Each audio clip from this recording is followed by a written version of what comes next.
పుడమిపై జీవించి ఉండగానే స్వర్గాన్ని అనుభూతి చెందవచ్చును అని ఇలా అంటున్నారు మన ప్రీతమ అవతార్ మెహర్ బాబా. భగవంతుడు అనంత శక్తి, జ్ఞానము, ఆనంద స్వరూపుడు, ప్రేమమూర్తి, కరుణా సముద్రుడు. ప్రతి ఒక్కరిలో, ప్రతి వస్తువులోనూ ఉన్నవాడు భగవంతుడు.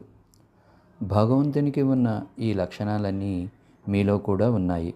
అయితే మీలో పైకి స్పష్టంగా కనిపిస్తున్నవి మాత్రము ఆ దైవీ లక్షణాలకు వ్యతిరేకమైన లక్షణాలైన నిస్సహాయత, అజ్ఞానము, కామము, క్రోధము, కష్టనష్టాలు మొదలైనవి.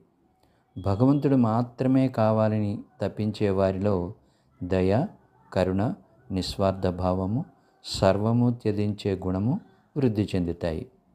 అదే మాయలో కొట్టుమిట్టాడుతూ ఉండేవారు కోర్కెల వలయంలో మునిగి తేలుతూ స్వార్థము, అసూయ, ఈర్ష్య, ద్వేషం వంటివి గుణాలను పెంపొందించుకుంటూ ఉంటారు.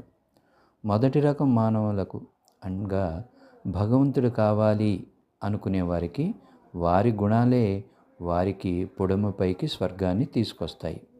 రెండో రకం వారికి కోర్కెలలో చిక్కుకున్న వారికి, అటువంటి వారికి అశాంతి, యుద్ధాలు, వినాశనంతో కూడిన జీవనము ఎదురవుతుంది. అందుకే చెబుతున్నాను, తుచ్చమైన కోర్కెలను విడనాడండి. అనవసరమైన వాటి కొరకు ప్రాకులాడకండి. అప్పుడే మీరు అసలైన ఆనందాన్ని, స్వర్గాన్ని ఈ పొడుముపైనే పొందగలరు అని అన్నారు మన ప్రీతమ అవతార్ మెహర్ బాబా.